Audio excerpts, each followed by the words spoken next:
지난 2019년 1월 1일 브라질의 수도 브라질리아에서는 브라질의 제38대 대통령 야일 볼소나로의 취임식이 열렸습니다. 그런데 이 자리에 이스라엘의 베냐민 네타냐후 총리가 참석을 했는데요. 취임식이 끝나자마자 볼소나로 대통령이 제일 먼저 찾아가 포옹을 한 사람이 바로 이스라엘의 베냐민 네타냐후 총리였습니다.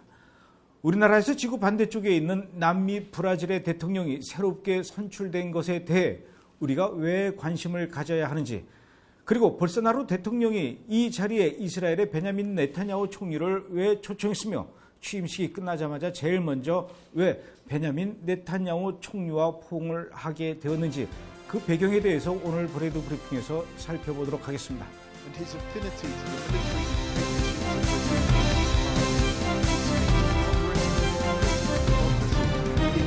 먼저 이번에 대통령으로 취임한 볼소나로 대통령이 어떤 인물인지부터 좀 알아보겠습니다. 브라질의 국토는 남미의 47%를 차지하고 11개국이 나머지 53%를 차지할 정도이고, 브라질의 인구가 2억 5천만 명 정도로 세계 5위를 차지할 정도로 남미에서의 브라질의 위상은 매우 중요합니다. 그런데 그동안 브라질은 정치권의 부패와 이루 말할 수 없는 범죄, 그리고 마약의 창궐로 경제가 땅에 떨어질 대로 떨어져서 도저히 회생을 기대할 수가 없는 나라로 여겨져 왔었죠. 남미 최대 도시 브라질의 상파울로 도심에는 수천 명이 마약을 흡입하고 취해 있는 도무지 믿기 힘들 정도로 엉망이 되어 있었죠. 거리 곳곳에는 마약에 취한 사람들이 쓰러져 있고, 사소한 싸움으로 사람들이 죽어서 시체가 나뒹 거는 그야말로 영화에서나 볼 수 있는 장면이 브라질 상파울로의 이곳저곳에서 쉽게 볼 수 있는 장면들이었습니다. 심지어는 주변 국가였던 볼리비아, 베네수엘라, 그리고 멀리 아프리카의 앙골라에서까지 마약 중독자들이 브라질의 여러 도시로 몰려와서 문전성시를 이루고 있죠. 최근 브라질에서 있었던 일만 설명하겠습니다. 2018년 10월 9일 브라질의 리우데자네이루 시에서는 민병대와 마약 조직 간의 총격전이 벌어져서 극도의 공포감에 휩싸이기도 했었죠. 이런 총격전은 2018년 7월까지만 해도 약 5천 건이 넘었다고 하니까 마약 범죄가 얼마나 극심한지 알 수 있는 얘기입니다. 2018년 11월 9일 브라질의 대형 범죄 조직이 자신들의 두목을 체포한 파라과이의 검찰총장을 살해하겠다고 선언하기도 했었습니다. 국민들이 이러니 정치권은 또 어떨까요? 2003년부터 2010년까지 대통령을 지냈던 룰라가 뇌물수수 혐의로 현재 구속 상태에 있습니다. 지난 2018년 12월 18일 브라질 상파울로주 경찰 53명이 마약 범죄 조직으로부터 뇌물을 받고 마약 판매를 눈감아준 혐의로 체포된 바가 있습니다. 정치권과 국가기관의 부패가 이루 말할 수가 없습니다. 이런 상황에서 야일 볼소나로가 대통령 후보로 나선 것이죠. 그는 브라질에서의 동성 결혼 금지, 낙태 금지와 같은 극도의 보수적인 성향을 보였을 뿐 아니라 자기 의견에 대해서 분명하고 직설적으로 표현하면서 브라질의 트럼프라는 별명이 생길 정도였습니다. 그래서일까요? 브라질 국민들 사이에서는 볼소나로 후보에 대해 호불호가 분명히 갈렸습니다. 심지어 볼소나로가 유세 중에 40대 남성에 의해서 복부에 칼을 찔리는 테러를 당하기도 했었습니다. 급히 병원으로 이송되어 수술을 받았지만 다행히 생명에는 문제가 없었습니다. 결국 그는 유세 기간 내내 병원에만 있어야 하는 아주 불리한 조건이었음에도 불구하고 야일 볼소나로 후보가 지난 10월 7일에 있었던 1차 투표에서 46%로 이기고 10월 28일에 있었던 2차 투표에서 78%의 높은 지지율을 획득하면서 마침내 브라질의 새로운 대통령으로 당선된 것이죠. 지난 20년 동안 국회의원을 지내긴 했지만 주류 정치계에선 거의 뉴페이스에 가까웠던 볼소나로가 이렇게 브라질의 대통령으로 당선된 것입니다. 그야말로 마치 한 편의 영화와 같은 선거 기간이었고, 그 영화의 주인공이 바로 야일 볼소나로였습니다. 제가 야일 볼소나로 브라질 대통령을 주목하는 이유는 몇 가지 있습니다. 우선 첫 번째로 볼소나로는 친미 반중 성향입니다. 볼소나로는 선거 기간 동안 말하기를 나는 트럼프 대통령을 존경한다. 그는 위대한 미국을 원하고 있다. 나는 위대한 브라질을 원한다.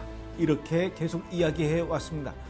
트럼프 대통령이 트위터에 브라질 대통령에게 미국이 함께한다 이렇게 올리자 이번엔 볼소나로가 하나님의 보호 아래 우리는 함께 국민을 위해서 번영과 발전을 가져올 수 있다 이렇게 답장을 올리기도 했었다고 합니다.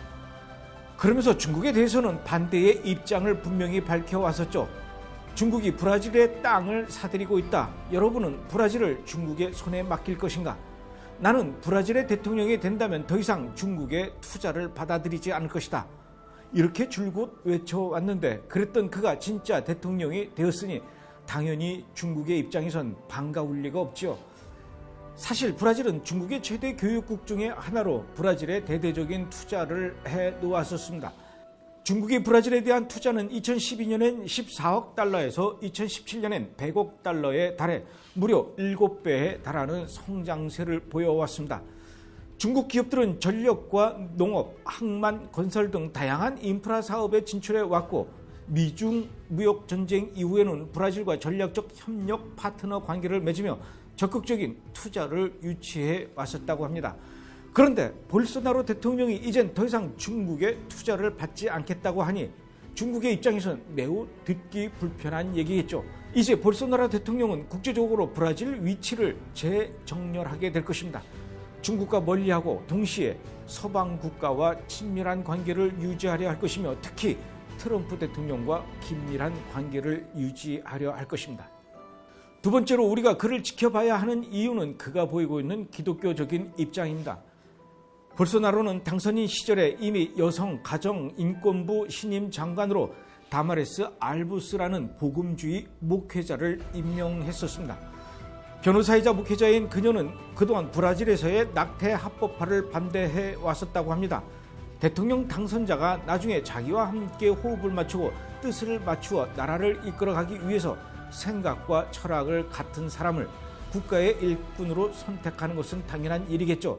이것이 바로 볼소나로의 가치관들입니다.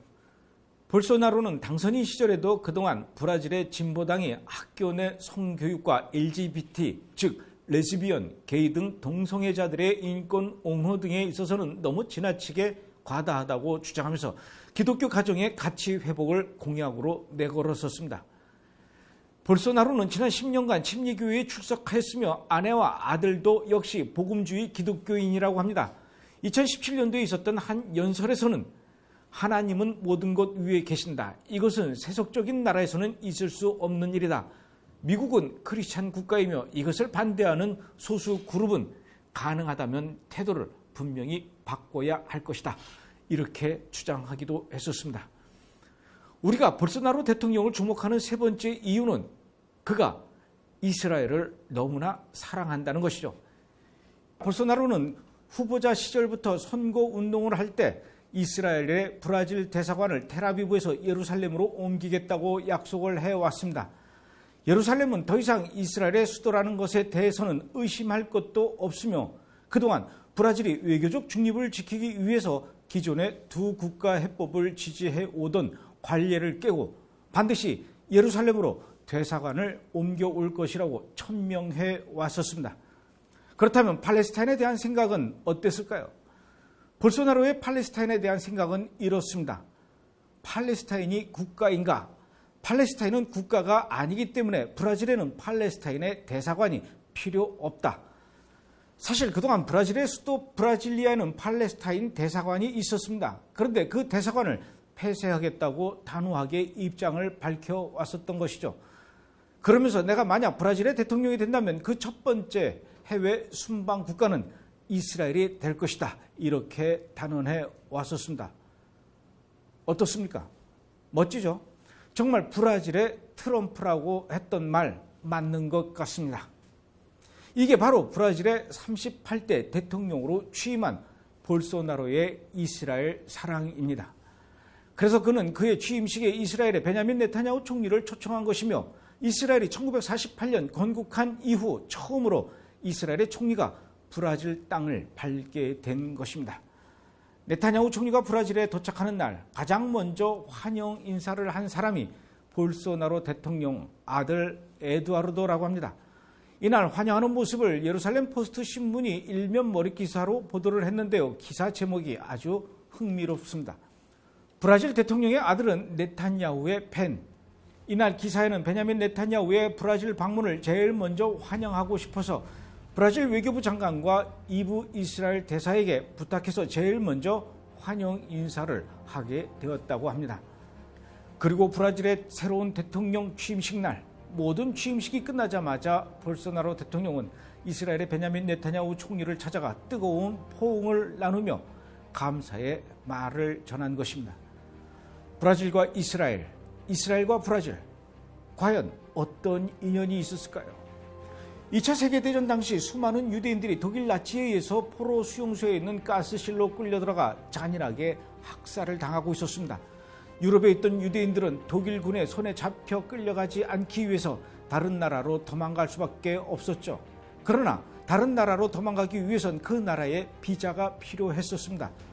하지만 유대인들이 도움을 요청한 유럽의 여러 나라에선 그들을 받아들이고 싶지 않아서 비자를 발급해 주지를 않았습니다. 덕분에 유대인들이 수없이 독일 군인들에게 끌려갔지요. 그런데 그때 당시 브라질의 오스왈도 아란하라는 외무부 장관은 도움을 요청하는 많은 유대인들에게 브라질 입국을 위한 비자를 발행했었습니다. 1939년엔 4,601명의 비자를 발급해 주었고 그해 모든 영주권 비자의 9%와 임시 브라질 비자의 14%를 유대인들에게 발급해 주었죠. 또 1940년에는 2,500명의 유대인들에게 비자를 발급해 주었다고 합니다. 아인슈타인이 자기의 독일계 유대인 친구 헬렌 파비앙 카츠를 도와달라고 미국에 비자를 부탁했지만 미국은 이를 거절했었습니다. 그런데 브라질의 오스왈도 아라나는 아인슈타인의 이러한 부탁을 들어주고 비자를 발급해 주어서 죽음의 행렬에서 벗어나 브라질에 이미 와 있던 그의 형제 가족들과 합류하게 되었다는 것은 아주 유명한 이야기입니다. 70년 전 이스라엘 국가가 재탄생할 때에도 오스왈도 아라나의 역할은 아주 특별했습니다. 그때 때마침 오스왈도 아라나는 유엔 총회 의장직을 맡았었는데 2차 세계대전 당시 유대인들이 얼마나 끔찍한 고통을 당했었는지 직접 목격하고 경험했기 때문에 이젠 유대인들이 그들의 국가 이스라엘 건국에 대해서 당연하다라는 생각을 하게 되었고 이스라엘 국가 건립에 결정적인 역할을 많이 감당해 주었던 것입니다. 1947년에 이스라엘의 건국을 허락하는 유엔 투표를 앞두고 오스왈도 아라나는 이 법안이 통과될 수 있도록 필요한 정족수를 채우기 위해 자신의 지위를 이용해서 투표일도 미뤘고 통과될 수 있도록 주변 국가들에게 엄청난 로비를 했었다고 합니다. 그래서 지금도 이스라엘의 부엘세바나 라마트간, 텔아비브 도시에 가면 아란하의 이름을 딴 도로가 있다는 것은 어쩌면 당연한 얘기일 수도 있죠. 이렇게 유대인들이 어려움을 겪고 있을 때 형제처럼 함께하고 도움의 손을 내밀었던 브라질은 이스라엘 유대인들과는 아주 특별한 인연을 많이 갖고 있습니다. 오늘날 브라질은 세계에서 9번째로 큰 유대인 공동체를 갖고 있으며 유대인연합 브라질이라는 단체에 따르면 현재 브라질에 약 12만 명 이상의 유대인이 살고 있다고 주장합니다. 브라질이 이스라엘을 보는 관점은 또 어떨까요? 브라질은 반유대주의와의 전쟁에서 이스라엘과 나란히 서 있어 왔습니다. 브라질은 반유대주의를 엄격히 비난하며 그러한 행위는 위법입니다. 브라질 형법에 따르면 반유대주의 또는 인종차별을 조장하는 문학을 쓰거나 편집하거나 출판하거나 판매하는 것은 분명히 불법으로 되어 있다고 합니다. 이 법에 저촉될 경우 인종차별이나 종교적 편협에 대한 범죄로 5년형을 받을 수가 있으며 브라질에도 물론 반유대주의에 대한 생각을 가질 개인적 자유는 있겠지만 반유대주의 또는 인종차별적인 자료를 전시하거나 배포 또는 방송하는 사람은 2년에서 5년 동안 벌금형 또는 투옥될 수 있다고 합니다. 1989년에도 브라질 상원은 나치주의를 보급하기 위한 목적으로 나치 문양을 그리거나 만드는 사람의 무역 및 유통을 금지하는 법률을 통과시켰습니다. 그 법을 어기는 사람은 2년에서 5년형을 선고받게 되죠. 자, 이제 볼소나로가 브라질의 새로운 대통령이 되었습니다. 그에겐 앞으로 산적해 있는 문제들이 많이 기다리고 있겠죠. 정치적으로도 부패와의 전쟁을 선포해야 하고 마약과의 전쟁도 선포해야 하고 또 경제도 살려내야 합니다. 이스라엘과 영원한 친구가 되는 대신 아랍 국가들과는 끊임없는 전쟁을 또 감당해내야 합니다. 볼소나로라고 해서 왜 아랍 국가들이 인질로 내세우고 있는 기름이 아쉽지 않겠습니까? 그럼에도 불구하고 그가 선택한 이스라엘, 그에겐 그에 걸맞는 새로운 난관도 있을 것입니다. 이제 그는 앞으로 어떻게 될까요? 그리고 이제 앞으로 이스라엘과 브라질에겐 어떤 변화가 있을까요? 베냐민 네타냐후 총리가 브라질을 방문하는 동안 있었던 기자회견에서 볼소나로 대통령이 브라질의 대사관을 예루살렘으로 옮겨올 것이라고 분명히 확답했다고 밝혔습니다. 이렇게 된다면 브라질은 미국과 과테말라에 이어서 세 번째로 대사관을 예루살렘으로 옮겨온 나라가 될 것이라고 이야기했습니다. 그러면서 이제 이스라엘은 브라질의 안면 인식 기술을 갖춘 무인 항공기를 제공함으로써 브라질에서의 범죄와의 전쟁에 큰 도움을 주기로 약속했다고 합니다. 안면 인식 기술을 갖춘 무인 항공기 기술은 전 세계에서 이스라엘이 가장 높은 기술력을 갖고 있는 것으로 알려져 있죠. 이제 브라질은 이런 최첨단 기술을 형제 국가 이스라엘로부터 제공받게 되었습니다. 그동안 볼소나로는 후보 시절 범죄와의 전쟁을 성공시키겠다고 약속해 왔었는데 그 약속을 이스라엘의 도움으로 지킬 수 있게 될 것이라는 기대감을 갖게 합니다. 볼소나로는 이렇게 말했습니다. 오늘 나는 내게 애국심, 금욕주의 및 그의 백성을 위한 일에 모범이 되는 사람을 만난 것이 대단히 영광스럽습니다. 저는 그동안 항상 이스라엘을 우리의 모범으로 삼아야 할 나라로 언급해 왔었습니다. 그들은 가지지 못한 것들이 있었지만 그들이 이루어낸 일들을 보십시오. 그리고 브라질을 보십시오. 브라질은 가지고 있는 것들이 많이 있지만 또 역시 해내지 못한 것들도 많이 있습니다. 우리는 훌륭한 파트너가 아닌 형제가 될 것입니다. 정말 멋있는 말 아닙니까? 베냐민 네타냐후 총리는 브라질을 방문하는 동안 아주 재미있는 말을 했습니다. 볼소나로 대통령의 이름은 야일 볼소나로입니다. 제 아들의 이름도 야일이죠. 히브리어로 야일은 빛을 가져오는 사람을 말합니다. 저는 이제 브라질 국민과 이스라엘 사람들에게 많은 빛을 가져다 줄 수 있는 기회가 생겼다고 생각합니다.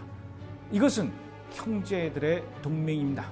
볼소나로가 과연 브라질에 빛을 가져오게 될지는 아직은 잘 모르겠습니다. 그러나 성경에는 분명히 기록이 되어 있죠.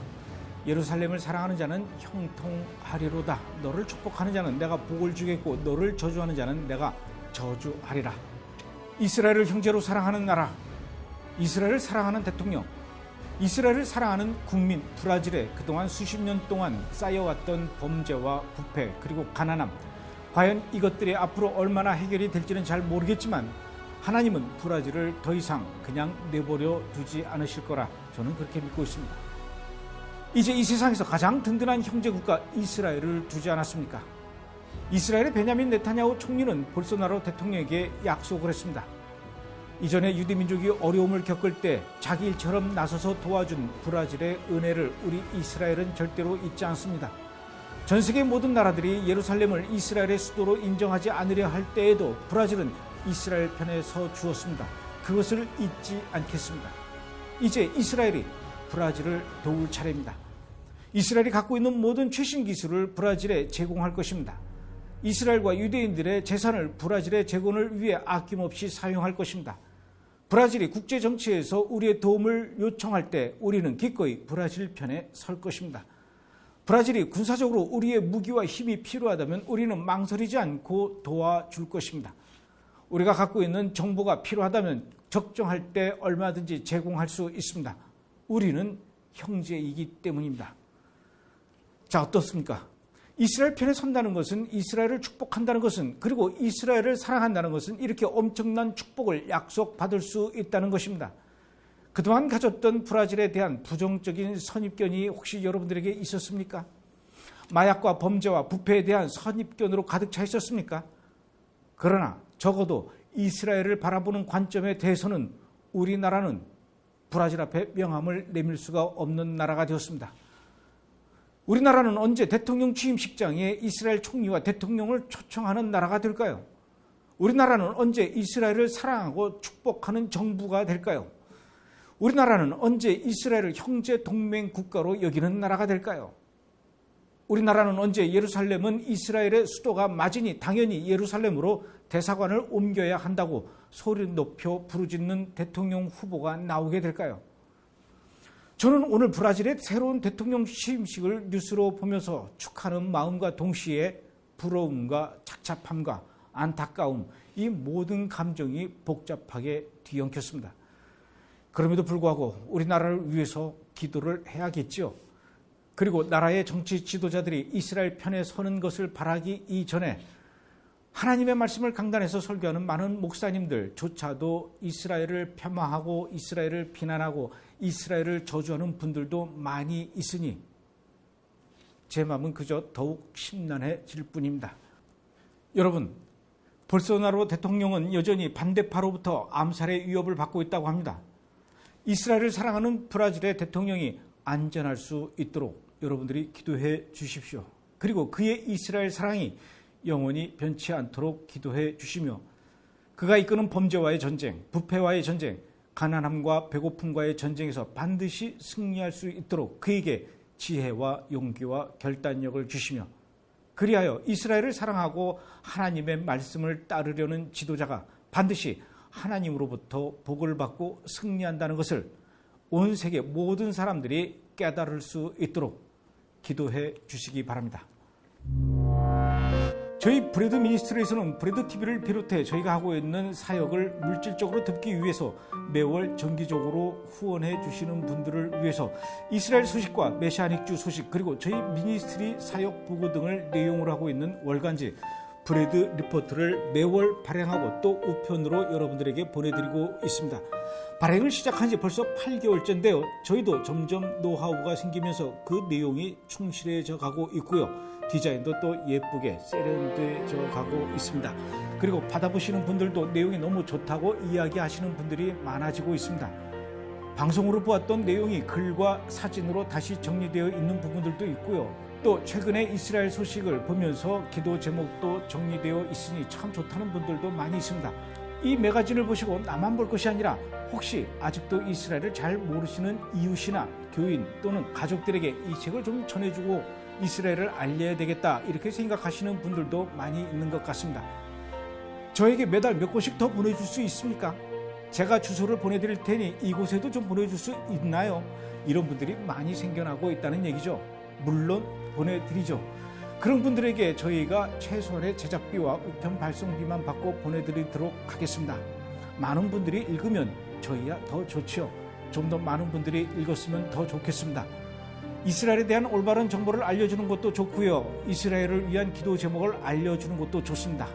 또 브레드 미니스트리, 브레드 TV 도대체 요즘 무슨 일을 어떻게 하고 있는지도 또 알 수가 있습니다. 저희가 준비하고 있는 많은 행사와 프로그램들이 이 매거진을 통해서 잘 소개하고 있으니까요. 여러분들에게도 좋은 소식이 될 겁니다. 전화를 주셔도 좋고요. 이메일로 연락을 주셔도 좋습니다. 저희가 보내드리겠습니다. 이번 주 브레드 브리핑이었습니다.